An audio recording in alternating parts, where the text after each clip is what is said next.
All right, good afternoon. Thank you for attending today's webinar on large customizable rooftop units, next generation. This is part one in a two-part series.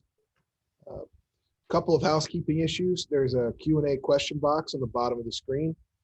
Please post your questions there. We will get to them at the end of the presentation. If there's something that's super pressing, I will interrupt Jim and let him know.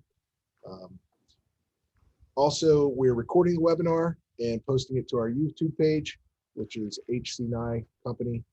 If you just look that up on YouTube, all of our webinars have been recorded and posted there. Lastly, something new we are doing today and moving forward, we have a very short 6-question survey that we would appreciate some feedback on from you. Your opinion matters, and we would like to continue providing you with content that is useful and helps make your life easier.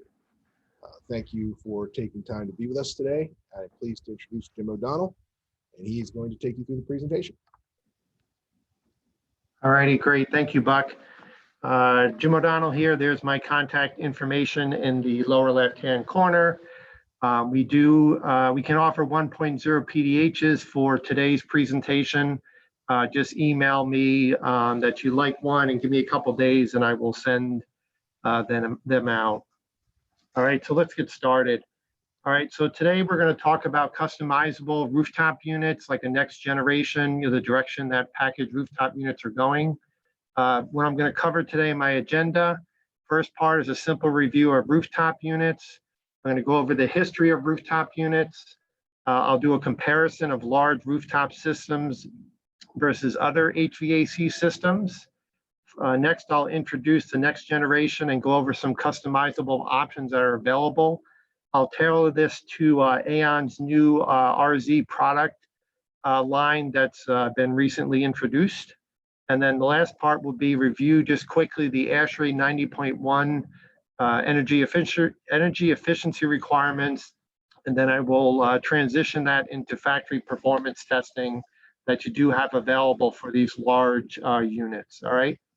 So packaged rooftop units, everybody's very familiar with them. They're HVAC in a box where you can get your airflow, your controls, filtration, your cooling with the refrigeration system, and then different forms of heat.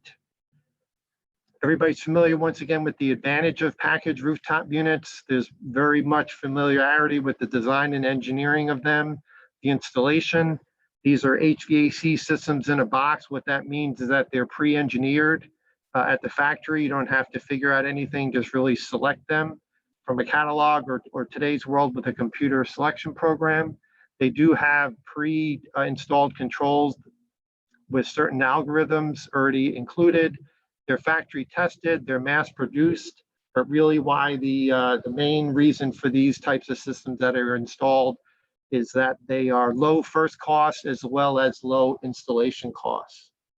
And then just everybody, once again, is familiar with these disadvantages with the limitations on the flexibility, the options that you can purchase at the factory or install. They're typically lower on the efficiency schedule, and they typically don't have the best track record of providing accurate comfort control. Comfort is temperature as well as humidity. And then the other part that is a disadvantage is these are obviously outdoors.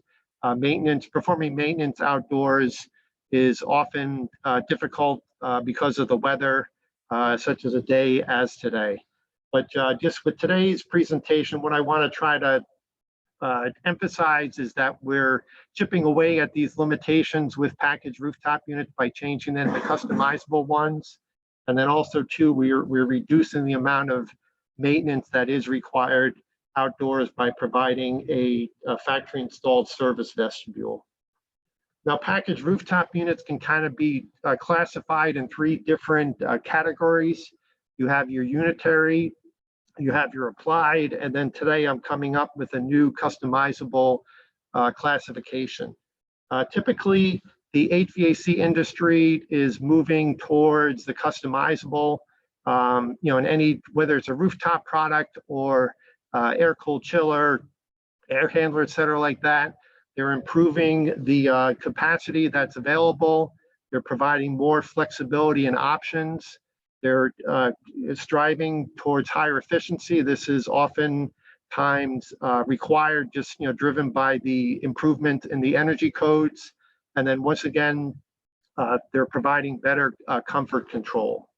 So for today's presentation, what my objective is I'm going to try to take this customizable rooftop unit, and part one, I'm going to try to convince you to maybe considering installing this or designing this on smaller tonnages than you typically would encounter. And then part two is that I'd like you to consider this large customizable rooftop unit when you're working on larger HVAC systems, where traditionally you might use a VRF with DOAS, a water source heat pump with that same type of DOAS. Maybe it's a chiller, boiler, air handler system for a laboratory, and then also multiple small rooftop units. Those are my two objectives that I'm going to try to subtly talk about today. All right. And then what I'm going to do a little bit different today also too is, as we're going through the presentation, I'm going to stop at a certain point or just interject that, hey, by the way, AAON has introduced a new RZ series, their next line of customizable rooftop units. It's available from 45 to 240 tons. It's available with those CFMs that are shown there. And then once again, we'll talk about next generation with more applications, new technologies, and then some other customizable features with that service vestibule, some special functions or special special items that are available. And then we have AAON has a option called an option box, where we can further enhance the performance as well as the systems that can be used for that rooftop unit. This is sorry. So the picture shown on the right is the new RZ. I'll blow that up in the next slide. And then once again, just want to emphasize that AAON has always been a leader in innovation for today and tomorrow. Once again, as a salesperson or a sales engineer, we always appreciate when a manufacturer is spending research and development and time to improve their products, improve their quality, improve their available applications. This is a slide that us nerds, HVAC nerds in the office thought was pretty cool. It's a blown up of the, taking a cutaway view of the internals of this new RZ. Some options we have available. It's obviously packaged, but instead of the traditional air-cooled condenser, we also have water-cooled as well as evaporative. There's a service vestibule that comes as standard. You have options for different types of filtration, different locations. You have options for different supply, return, and exhaust fans. You have options for customizable for cooling, heating, and energy recovery. And then once again, this is a package unit, so it ties in nicely with all the controls and sequence of operation that come factory installed.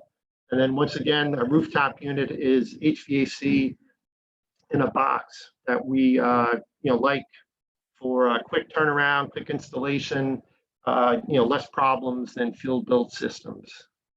All right. In reviewing AAON, this AAON you're already familiar with since 1988. They've been around. Their applied rooftop line has two models. There's an RQ and an RN, from 2 up to 140 tons. Some options that they have available are air-cooled, water-cooled condensers. It can come as a air source heat pump, also dual fuel. There's options for energy recovery, different controls, and then different sequence of operations, different applications. AAON, once again, has been known for years for high quality, efficiency, a small footprint, ease of serviceability, and then a lot of different flexibility in your systems and applications that you have available. And then also with HC9, we have 2 part stores available or currently one's in Harrisburg, the other's in King of Prussia, where you can get not just parts for AAON, but other HVAC equipment as well too. All right, so here's next is going to be my history of rooftop units, where we look at the changes, improvements, and advances that have occurred over time. So small rooftop units, not sure when, but I assume they were introduced in the 1960s, 1970s. By the 1980s, those rooftop units were available up to about 100 tons in capacity. In the early 2000s, they've upped that tonnage capacity up to around 200. And then 6 items that I considered that have evolved over time are capacity, the efficiency, the indoor air quality, the different types of controls that are available, the technology of the components, as well as all the different applications that have increased over time. Capacity is mentioned up above. From efficiency, looking at an old Carrier catalog, your full load efficiency, which is EER, was around 8.5. By the mid-90s, they improved that EER full load just a tiny bit. They did introduce a part load efficiency called IPLV. At that time in the mid-90s, once again, looking at a Carrier catalog, it was approximately 9.5. And then just today, jumping ahead from the mid-90s, 25 years or so, the energy efficiency at full load has once again just slightly improved. But the great improvement or increase has to do with the part load efficiency. They've introduced an IEER. I'm pretty sure everybody's familiar with this, as an integrated energy efficiency ratio. Currently, it's in the range of 18 to 19. And then once again, just want to point out that this is strictly with the DX system. It doesn't incorporate or include any energy recovery, which obviously would improve that greatly. All right, so now the next 4 items are sort of intertwined together. They've evolved from package to applied to customizable. So an example of how these are all interlocked together would be indoor air quality. So if you have the ability to improve your filtration from a MERV 8 to a MERV 16, that improves or increases the amount of applications that you would have available. Where traditionally, maybe before you had just a office building with MERV 8, but if you can provide MERV 16 or even HEPA filters, you have improved, or just now you can start delving in the life science industry, right? So first, looking at indoor air quality, 4 items I thought about was the cabinet, the drain pan. The 2 main ones were filtration and increased outside air. Simply for the cabinet, just changing the thickness and making a double wall.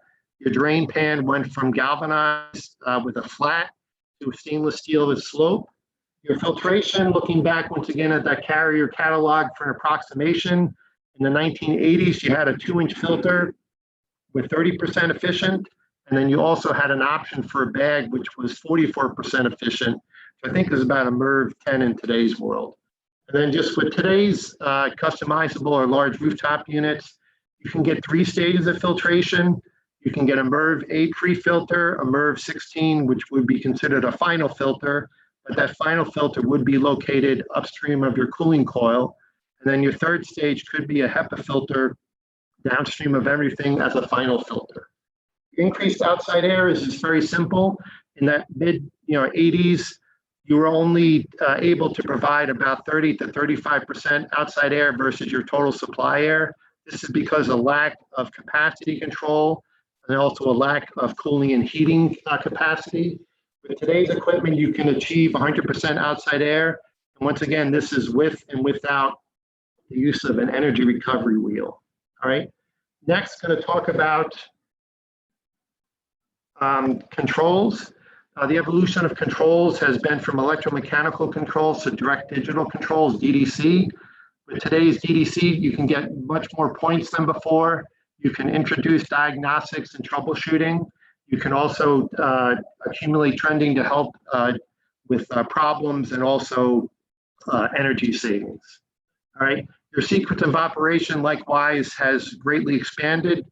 The old days, you had basically only available constant volume or VAV. That VAV originally was before VFD, so you had a supply air damper control on the discharge of the supply fan.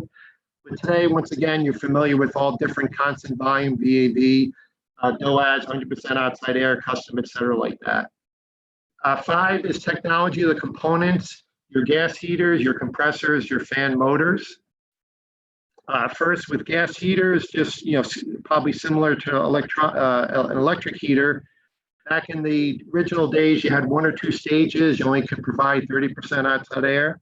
With today's equipment, you can get multi-stages and accept up to 100% outside air. With compressors, you've changed from a reciprocating to constant speed throws. to today with variable speed scrolls. That variable speed can be with digital as well as VFDs. And then your fan motor assembly has changed from a single large centrifugal fan with a belt pulley arrangement to a first would be a single or dual direct drive fan with a VFD, or substituted that with an EC motor. And then with the next generation that we'll talk about today is taking multiple direct drive fans and putting them in a fan array. All right. Applications, once again, talked a little bit about this before, but basically the old days you had these sequence of operations, this limitation for filters as well as outside air. And then because of this lack of capacity control as well as the above, the applications that you really only had available that I can think of with large open areas or office buildings. Now with today's units, you have much more available sequence of operations. You have much higher filtration. You have the capability to provide outside air.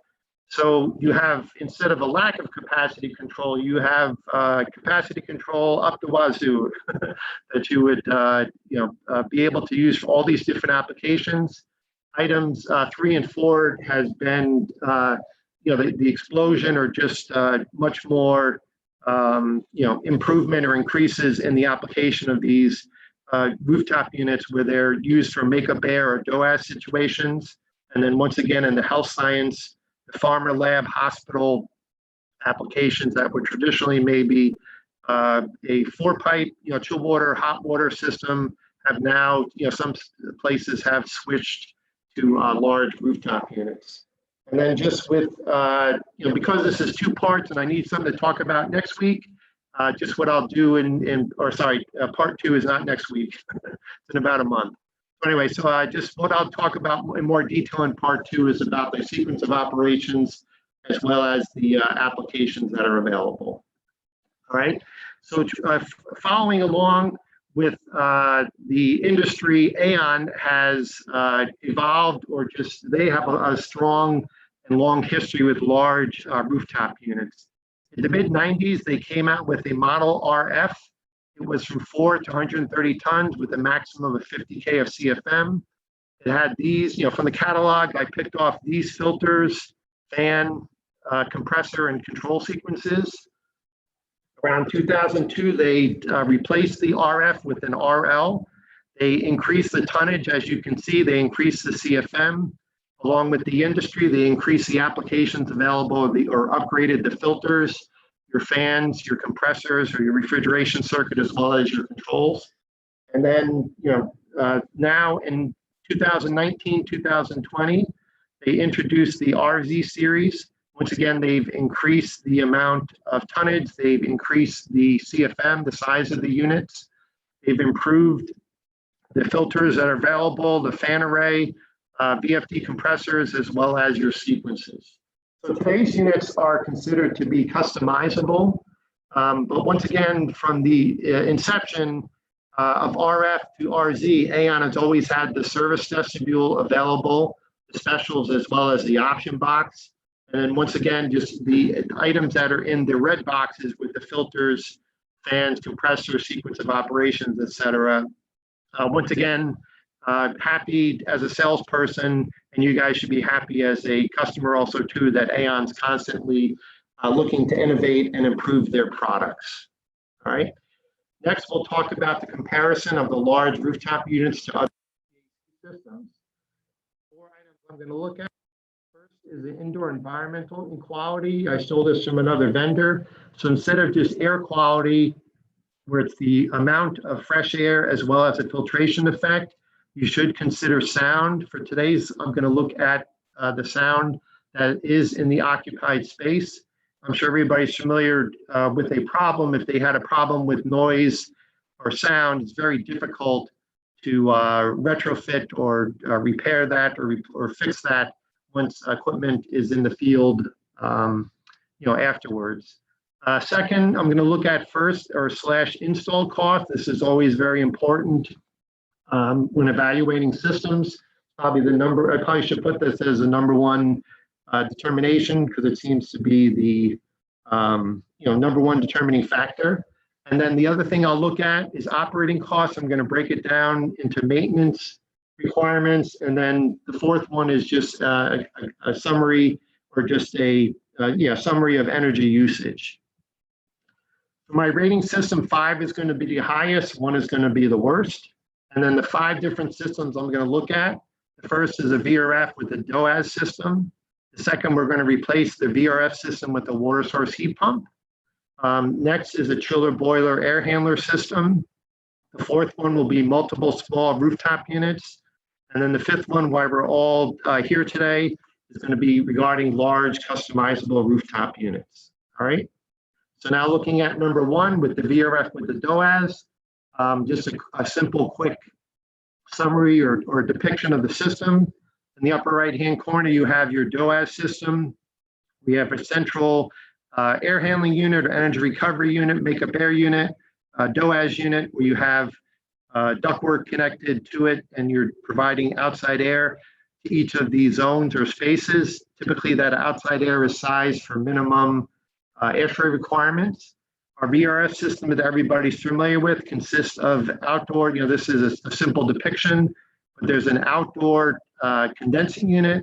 You have multiple different types of fan coil units indoors. Connecting all those pieces of equipment together, you have refrigerant piping, and then there's a control system covering or connecting all those VRF components together to make it work, accurately and confidently. Right. So benefits. Once again, everybody's familiar with all the different types of fan coils that are available. It's very flexible. The refrigerant piping can be installed in very long lengths, so it offers you a lot of flexibility where you want to put your condensing units. The indoor units are quiet. The whole system is efficient. The DOAS unit provides indoor air for each of those spaces, and then the strength of the DOAS unit is that it is sized just for outside air, so it does have smaller ductwork. The disadvantages of VRF system, once again, I'm pretty sure everybody's familiar with. Inside the space, the fan coils require maintenance. Consider that to be a disadvantage. The fan coil units typically are on the lower end of filtration that they have available. Refrigerant piping, I want to say it's a disadvantage, but from code compliance, you have to be careful or cognizant to satisfy that. Good question also too, from a longevity standpoint, refrigerant piping versus hydronic. The VRF systems typically have a higher install cost, and then that VRF system does have complexity associated with the controls as well as the maintenance of it. All right. So giving my score, indoor air quality is middle of the road. They are quiet, but filtration is a little bit on the lower end. First cost is on the higher side. Once again, the complexity, ease of maintenance is a little bit on the worse side. And then these are heat pumps or energy recovery, so they are very efficient from an energy standpoint. Next is a water source heat pump. We have the same DOAS unit. We've effectively traded our VRF system for our water source heat pump. So you have multiple water source heat pump in the spaces. You have pipes and circulating pumps connecting the water source heat pumps to a cooling tower, which is rejecting heat, or a boiler, which is adding heat into your system. Benefits, once again, same flexibility as before. Many different types of water source heat pumps available. You do have redundancy. The water source heat pumps are typically above a ceiling. They have hose kits. You end up purchasing spare ones. They're easy to change out. Because once again, water source heat pump, you're transferring energy from cooling to heating and heating to cooling, vice versa. It is efficient. The water source heat pumps also have available an option for dehumidification control. And then same as before, our DOAS unit is good from an indoor air quality standpoint, as well as smaller ductwork. The disadvantages of water source heat pumps, you just have to be careful of the sound of the water source heat pumps. They do obviously contain compressors. Similar to the VRF, you have a concern, or just you have to be cognizant of maintenance that's in the space. And then the water source heat pumps are improving, but typically the filters are on the lower end. And then the other concern is the heat rejection. Whether you have a cooling tower with an open system with a lot of maintenance and Legionella, et cetera, like that, or a geothermal where it is a closed system, the geothermal obviously has a higher first cost. Indoor air quality, because of the sound of the water source heat pumps, I would consider it to be a little bit worse versus a VRF. First cost, once again, is middle of the road. Ease of maintenance is a little on the poorer side. And then energy efficiency, I would consider it to be a 4 out of 5. Once again, we're transferring that energy back and forth between the system. And then just that number would be, the energy efficiency number or energy usage number would be lower if you considered water consumption of an open cooling tower. Number 3 is our chiller boiler air handler system. Our air handler is shown up on the right with a small ductwork system with VAVs. You have feeding that air handler or fan coils or UVs, etc. You can have a 2 or 4 pipe system. Those systems would have pumps. Your cooling is either an air-cooled or water-cooled chiller, and then your heating that's provided for the space is typically boilers, and I put multiple boilers just because you want to have some redundancy there. Once again, this air handlers, this equipment is out of the space, so it is quiet. This is efficient. You do have an option or the ability to utilize an air or water side economizer. The air handlers have a little bit higher available filtration versus the air terminal equipment that I mentioned in 2 previous systems. Another benefit is maintenance is not in the space. And then the chiller boiler or hot water chill water system is the system of choice if you want to provide accurate capacity control of your cooling and heating by being able to closely monitor or modulate that chill water and hot water temperature as well as flow. Disadvantages, once again, maintenance. You have a lot of different pieces of equipment, a lot of different spaces, lots of controls for all these different systems. Typically, the air handlers are on the shy side of being able to provide dehumidification control. With piping, you always have to be concerned about freeze protection. These typically have a higher install cost versus other systems. And then mechanical rooms, I put plural there, but just mechanical rooms, for us HVAC people, we love them. But architects typically frown upon them, or the old fight about how much you need versus how much they'll give you, et cetera, like that. Indoor air quality is good because of the remoteness of the air handlers as well as high filtration. I would consider this system to have the highest first cost of the ones we looked at today. Ease of maintenance is middle of the road. And then once again, these systems are very energy efficient. Small rooftop units, you have multiple rooftop units. The picture in the center depicts the supply return ductwork. Benefits, once again, we mentioned some of this earlier. HVAC in the box, common design, lowest install costs. These also offer redundancy with multiple small units. The rooftop units do have an option for hot gas reheat for dehumidification control, and then control simplicity, as in it's a package unit. We talked about this a little bit earlier. Disadvantages is this is the least efficient system. It has poor filtration available at the small package rooftop units. And then once again, as we mentioned before, it has limited offering for options and controls, et cetera, like that. Indoor air quality, we consider this on the lower side just due to the lack of filtration on the rooftop units. This is the least expensive, so the best first cost. Ease of maintenance, once again, is middle of the road. You have it outdoors, you have it sort of centralized at the rooftop unit, but once again, you have multiple locations. We consider energy efficiency, this system to be poor versus the other systems that we discussed today. Number 5, why we're all here today, we have our large customizable rooftop unit. We have our unit with a service vestibule. We have our supply air ductwork, return air ductwork, outside air intake. Typically, the supply air ductwork is connected to VAVs or fan-powered boxes, air terminals like that. Advantages similar to the small rooftop unit. We have HVAC in a box. We have the pre-engineered at the factory. Today's units offer design flexibility. These are efficient. We can provide high filtration. We can once again provide hot gas reheat for dehumidification control. Ease of complicated controls. because this is all coming from the factory pre-packaged. We are centralizing our maintenance, and once again, this is not in the space. Disadvantages of the large rooftop units means you have large ductwork. That means tall ceiling spaces. You'd have to account for duct shafts, once again, which architects don't care for because that is not rentable space. The weight of the rooftop unit often is problematic. And then because you have, say, one big unit, you have a little bit less, you have less redundancy than these other systems that we talk about today. But in today's presentation, I'll show you how redundancy is becoming less of a concern. Back to our scorecard, we considered the high filtration and the remoteness of the unit, the compressors, et cetera, to be on the better side of indoor environmental quality. This would be on the lower side of first cost. Ease of maintenance, because we're providing a service vestibule as well as a centralized location, once again, is on the better side. And then energy efficiency, once again, is on the better side, just because the use of VFD compressors and DDC controls, as well as VFDs, et cetera, on the fans. Okay, all right, thanks, Rick. Okay, all right.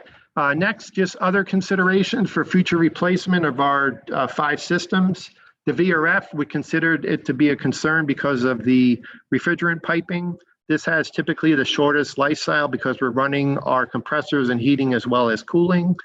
Would have to be concerned or just wonder about the future compatibility of the refrigerant that is used today, as well as the manufacturer, as well as the controls. Not sure in the future if new systems are going to be able to integrate with different manufacturers, existing control systems. Water source heat pumps are sort of middle of the road.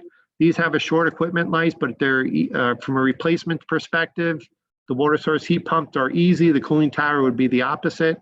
And then, this future replacement depends a lot on if you have a closed piping system versus a open piping system. The chiller boiler air handlers have the longest equipment life. They have a long-lasting, closed pipe system. They have long-lasting ductwork. Would consider that replacing a chiller in the future, you can upgrade the new technologies that are available. One of the problems that would occur, or just to be problematic, is integrating the existing controls with the new equipment. It does take time. It can be done, but just have to be, work at it. Small rooftop units are easy to replace. Can reuse the ductwork. These do have the shortest equipment life. And then once again, I would consider that replacing these in the future, you'd be limited on what upgrades you could have available. Our large rooftop units are better than you initially think. I would consider that Customize has a longer lifestyle than a Unitary. With replacing these, you can capture upgrades with the future equipment. Ease of replacement, a lot of times these are replaced over a weekend, no downtime. You have your HVAC in a box. Once again, you're easily able to reintegrate your controls with existing using backnet cards, et cetera, like that. Downside of the replacing units in the future is that typically the new equipment is larger than the existing. So that means roofing work. You might need a roof curb adapter. If you require a curb adapter, you have to look at additional height, weight, extra static pressure loss. And then the other thing too is that equipment could be heavier.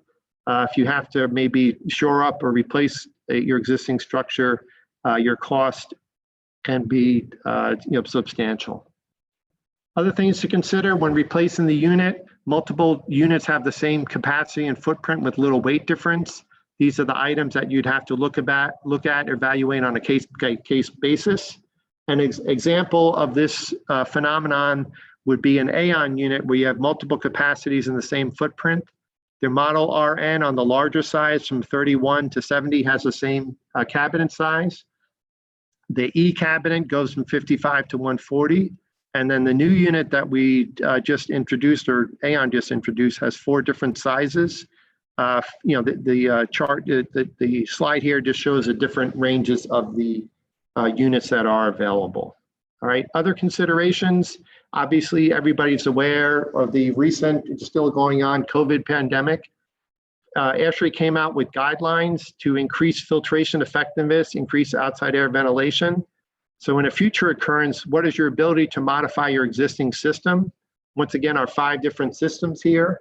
I would consider a VRF, the water source, as well as the small rooftop units to be on the poor side, not having the ability to increase our filtration or increase the amount of outside air.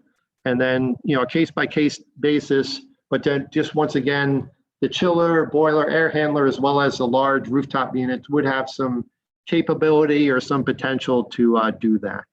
All right. Next, we'll introduce the new AZ, talk about the improvements. The 5 items are fan array. There's a picture of a fan array there. Second is refrigeration system and other items, our service vestibule specials, as well as our option box. So for today, I'm going to talk about the fan array as well as the service vestibule. The refrigeration system I'll cover in part 2. And then for specials and option box, I'll touch on these a little bit today, but I'll cover those in more detail in part number 2. First, fan array. Once again, talking about the evolution of fans. The middle stage there is a direct drive fan. There's a picture of a direct drive fan, the single width, single inlet with a plenum type. The benefits, everybody is well aware of direct drive fans. You don't have belt pulley drive losses. You have a shorter airway length. A shorter airway length translates to a shorter cabinet, which saves on first costs. The lower RPM versus a centrifugal fan means that the units or the equipment is quieter. There's less vibration. The direct drive fans could have some redundancy with what mostly see as 1 or 2. I just put maybe other manufacturers, or maybe there are instances of 3 and 4 in a rooftop unit. Though the redundancy is not N+1, and then the smaller fans and lighter fans make it easy to replace. From a motor perspective, the smaller direct drive fans versus the centrifugal means smaller horsepowers, easier to replace. Maybe you can get a small electrical service. And then once again, you can capture the technology advances with an electrically commutated motor, which has a built-in VFD. Once again, the Toot Aeon's horn, for over 20 years, they've been manufacturing their rooftop units and equipment with direct drive fans and motors. All right, so now we're going to talk about fan arrays. First, we're going to talk about the fans. We're going to take multiple plenum fans and then put them in an assembly such as this. Next generation of these fans is that the fans are now even getting smaller. You're getting more redundancy, quieter. They're becoming even easier to replace. With multiple smaller fans, you're able to achieve a lower turn down ratio. Typically, roughly a fan can turn down about to 50 or 35% of its full airflow, depending on its static and CFM, without getting into surge. Next, Aeon is designing these small fans with the same frame in a couple different sizes. It makes it easier to replace. The other thing that's changed or improved is that they've designed it with more blades. They've changed the type of wheel. This has resulted in less power consumption. And then this has also changed the sound profile, where the sound has moved to a higher frequency, which makes it easier to attenuate versus a low frequency. What we have available for customization with the RZ is now you can choose your number of fans. We have up to 9 available for that tonnage, up to 12 fans for that tonnage. Now you can accomplish N+1 redundancy with the package, not for the air handling unit. Next, we're going to talk about the upgrades with the motors. Next gen is a permanent magnet type. This is a rare earth. It's not a rare earth magnet. So rare earth magnets have the problem that the material is approximate, the majority is only available from China. That has resulted in problems with state pricing as well as availability. The other thing that I didn't realize is that now this permanent magnet has a traditional motor frame. Once again, that a NEMA motor frame, once again, that means that multiple vendors are available. And I did not realize this, but electrically commutated motors, the frames are not standardized. Therefore, once you get one certain manufacturer or type, you have less options for a associated replacement. The permanent magnet motors have a higher efficiency. They meet the International Efficiency Code or standard. It's number 5 out of 5. It's more efficient than an electrically commutated or premium efficiency motor. As an example, a premium efficiency motor has an IE rating of 3. So at the 10%, at full load, it's 10% more efficient. But then where we really like to see it is that it's a more efficient at part load speed. This is a graph here just showing the differences between the two at full load as well as part load. And then customization, what you have available is this permanent magnet motor, or if you don't want them, you can go back or just provide your standard induction motor. Next, we're going to talk about the service vestibule. There's a blown up of it there next to the condensing section. This is a drawing from a submittal, a plan view as well as a side view, showing the components that are in there. The thing that's nice about the service vestibule, it is out of the airstream. And then once again, this is a standard feature from 45 up to 240 tons. There's a picture of the service vestibule, not the best picture, but it shows just what is in there.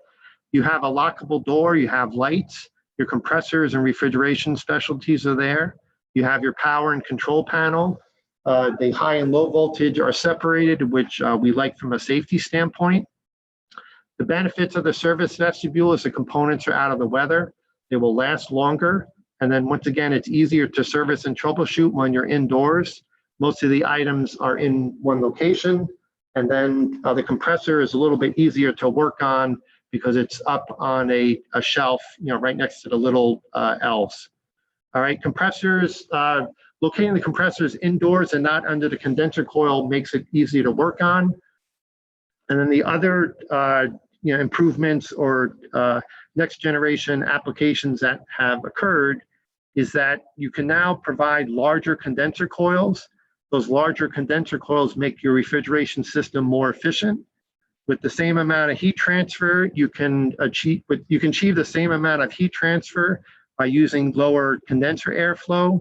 Lower condenser airflow means you have a quieter rooftop unit as well as less energy consumption. What options you have available for this customizable service vestibule is air conditioning or heating. And then upcoming, you'll be able to get a second service vestibule. You'll be able to isolate the refrigeration circuit from your hydronics. All right, once again, the tout AAON for over 25 years, they've been providing a service vestibule. The RF from mid-circuit, there's a plan view from a submittal. You have your compressors. It's showing your old-fashioned, belt and pulley. And then just from an innovation standpoint, AAON has these other products that also have service vestibules.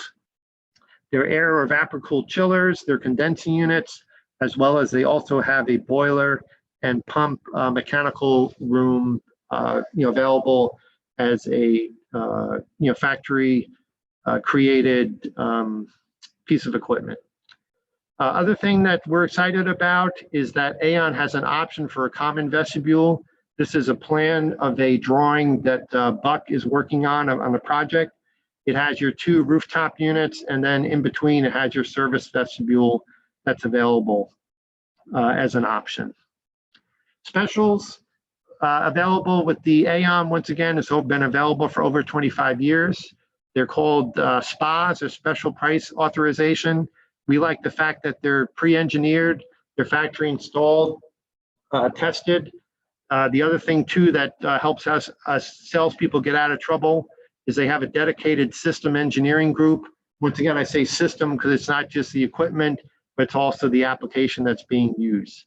Some common requests that we see is for a smoke purge, dual point power, and simultaneously heat and cooling. For an option box, the other customization we have available, once again, this is something that's been available for over 25 years. This is a standard option. It's an empty plenum box. It's in the Airstream. It could come with and without drain pans. It's available in these different lengths. You can get a quantity of 1 or 2 of them. It's available in 5 different locations. And then just some requests that we're trying to think up or come across is to provide humidifier manifolds. You can also put the humidifier generator. From alternate energy recovery devices like runaround loops, heat pipes, and plates. Also backup heating and cooling systems, and then some other auxiliary items such as sound attenuators, zone or VAV dampers, as well as auxiliary filters. I'll talk about these different systems a little bit more in part number 2. All right. Last portion, about 5 or 10 more slides left. I'm going to review just quickly the ASHRAE 90.1 energy efficiency requirements, and then tie that into the factory performance testing that we do have available. All right. So ASHRAE from 2016, the energy standard for low-rise buildings. The section number 6 deals with HVAC. Section 6.4 is a mandatory requirement where the equipment has to meet the standard efficiency ratings. The tables are table 6.8, 1-1 up to 1-16.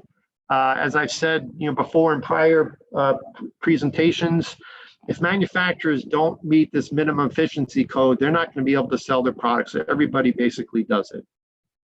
The tables that we're interested today is 6.81 for mouthful of electrically operated unitary air conditioners and condensing units, minimum efficiency requirements. In the standard, they define unitary as single packaged, and that's our single package rooftop unit that we've been talking about today. All right, here's just a cutaway view of table 6.8, 1-1. We have our equipment type. Once again, everybody's seen these probably a gazillion times more than I have. The equipment type, we have our size or tonnage. The heating type, a subdivision, a subcategory of what type of equipment is, the minimum efficiency rating that everybody must comply with. And then they also reference what is a test procedure that must be followed. So going through it, we're just picking out the ones that are greater than 760 MVH. You have your electric resistance heating with your full load and part load efficiency. Your all other types of heating has a little bit lower minimum efficiency for full load and part load. All right, not really sure why that is. I would presume that electric heating usually uses more energy than other types of heating. But anyway, you have these charts available for air-cooled, also water-cooled and evapor-cooled equipment.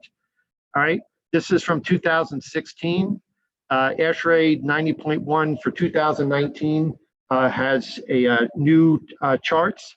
It looks like from electric resistance and all of the heating that the full load and part load numbers have remained the same.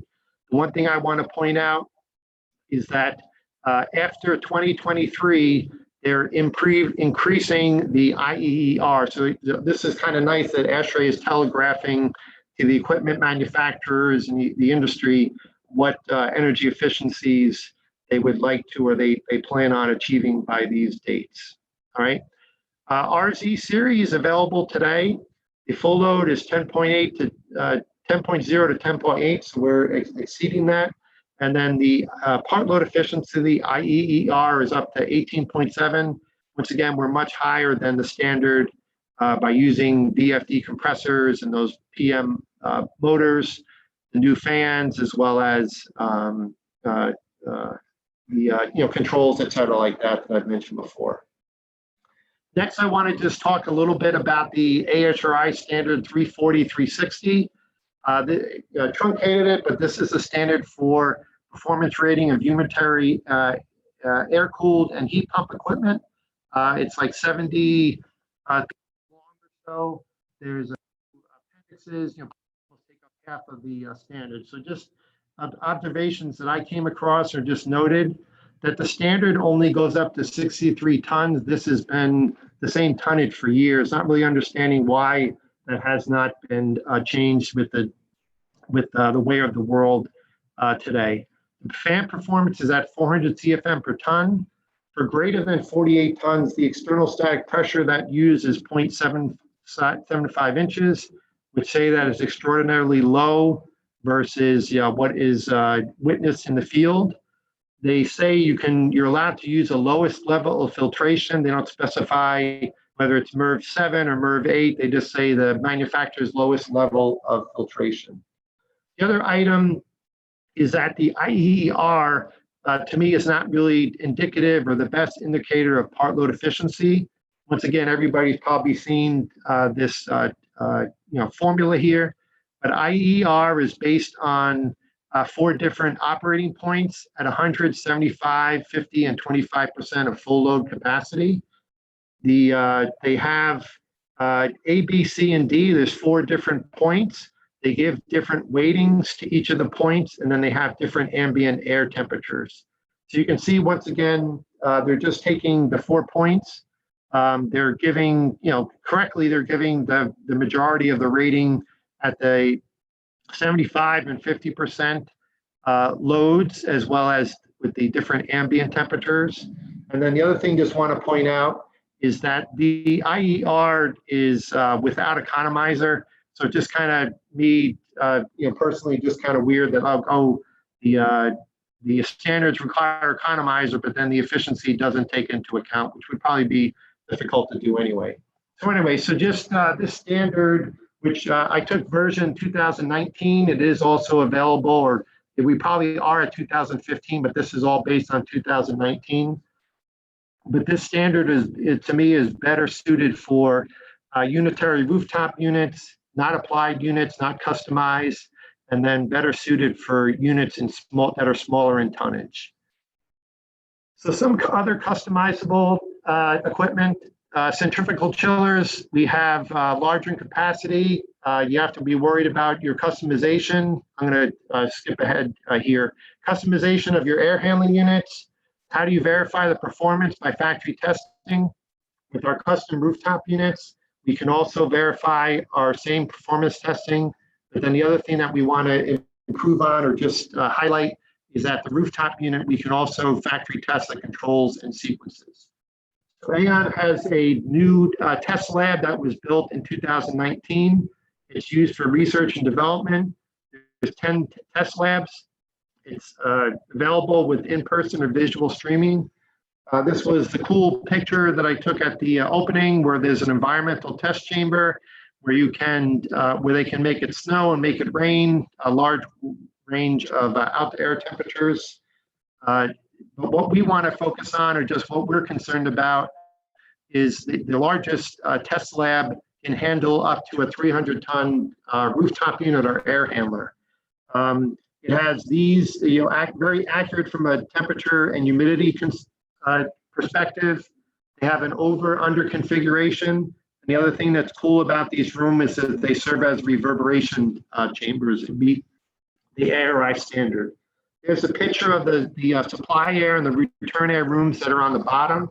What we can offer, and would stress that you guys as designers and installers and owners should start considering, is to provide factory performance testing, where we're taking quality control testing to the nth degree. We can certify the performance, the sound, we can test the controls before, and then do some pre-commissioning as well. An example of a project that used the performance lab was a Jacob Javits Center in New York City, was building a very large expansion. The project had very strict requirements from an energy efficiency, sound, as well as footprint perspective. The order was for 26 units. Need to move back to New York City. 2 of the units had extensive factory testing. So in the 300-ton test chamber, there's a picture of the first unit. They tested the capacity. They tested the efficiency at full and part load at ARI and actual conditions. They ran a full sound test. They did airflow, vibration, and cabinet leakage. And then the other, probably more important thing, is that with the Siemens controls contractor, they went through the paces and integrated and tested all the Aon rooftop controls with the Siemens control system in person. This was a 130-ton unit that was 60 feet long, tested for 4 weeks. The second unit was 180 tons, 78 feet long. This one was tested for 6 weeks. This one was a unique installation. It was serving a ballroom. So they utilized the option boxes. There wasn't any ceiling space, so they put some zone dampers, or maybe they were VABs. I've gotten different descriptions, but they are inside of the unit. There was space for a supply air sound attenuator. There is a backup cooling coil in addition to the DX system. All right, coming to the end here, just today's summary, went over the benefits of customizable rooftop equipment. We have many options. We're very efficient, high filtration, different controls configurations.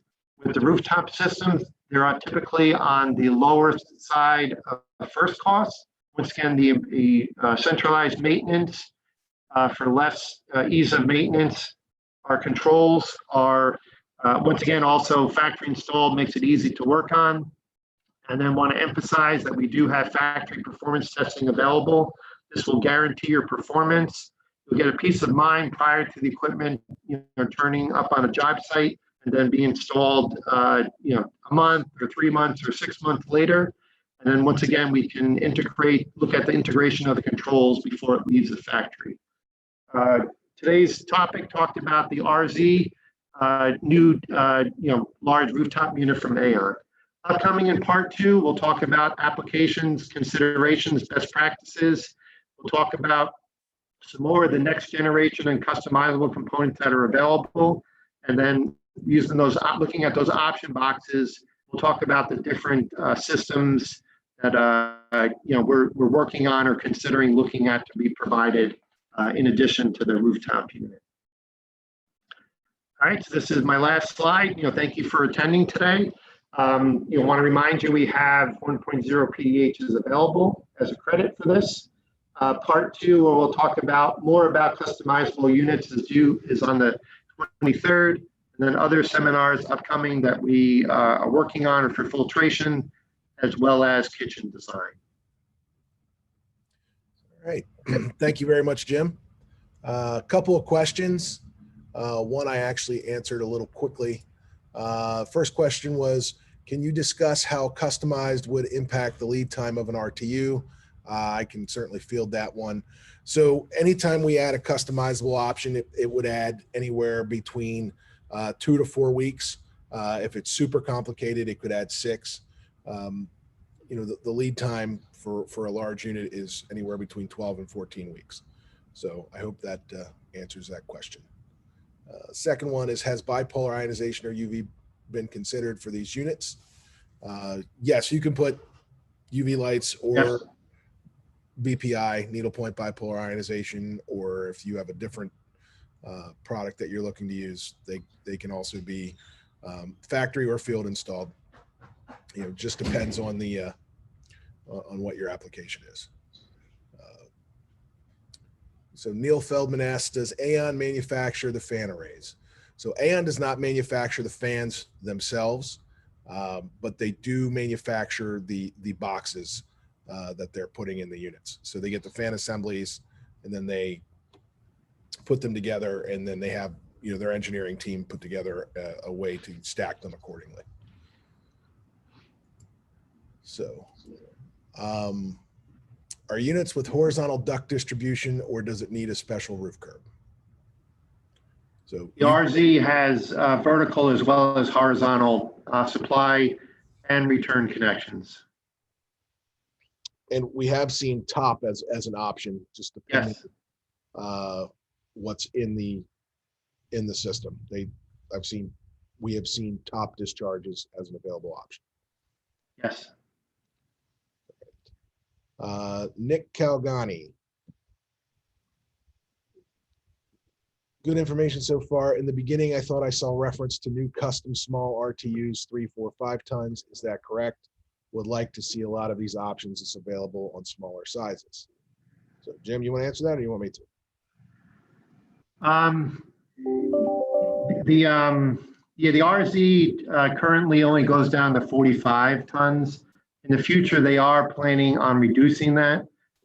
Nick, give me a call if you have an application for a 2 through 5 or 2 through 6 rooftop unit. We do have the RQ available.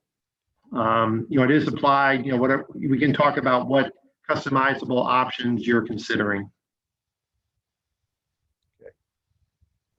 In general, this is Neil Feldman. What are the clearance requirements with the packaged RTUs? When something this size, it's probably close to 100 inches. When we print out our drawings, when we get our submittal packet together, it gives us the clearance. I don't have an RZ open up on my screen right now, but probably 100 inches, at least around the condenser because of coil pool. So, and then there was a question that was ended up in the chat. It said, how are these weights compared to others? Sometimes lighter, sometimes heavier. It just depends on the length of the unit and what the components are. I know we just bid a project against a competitor's unit. I believe it was the RPS, and we were a little bit longer, but we were about 3,000 pounds lighter. So I really think it has to do with how your system's laid out and what the components are. One of the positives for us is our double wall construction is foam injected. And I think most competitors at this point are not using foam on their packaged rooftop units. So any other questions before we wrap up here today?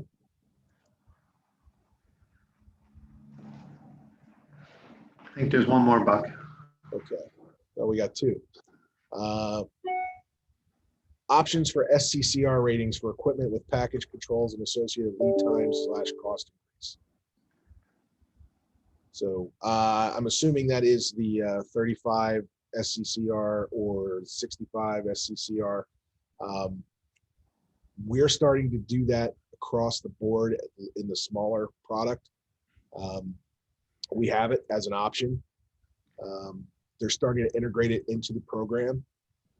So like the smaller SCCR, when somebody looks for like the 65, we have to go to the factory to get that as an ad. It is a cost increase. It does not affect the lead time. Are there sound attenuation options for the condensers? We do have an option for a low sound condenser fan. That is a standard offering option across the RN product line. AAON is in the process of making their own low sound condenser fan, which I think is going to be a standard here pretty shortly.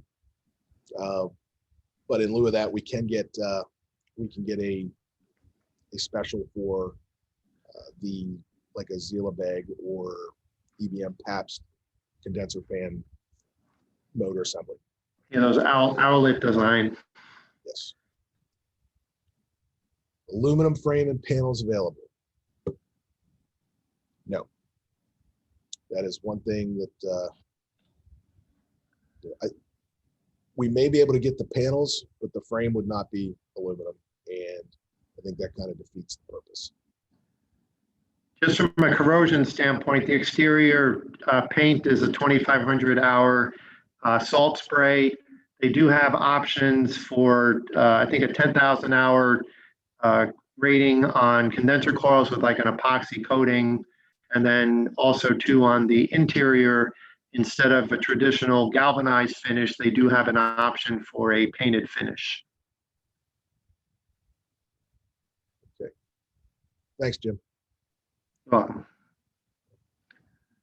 If there's anything else, we'll stick around for another minute or two. Otherwise, that concludes our presentation. We really appreciate everybody taking the time to be with us today. So look forward to seeing you next month. And like I said, at the end of this, there's a short survey. We'd really appreciate if you would take a couple minutes and fill it out for us. Thanks, everyone. Thank you.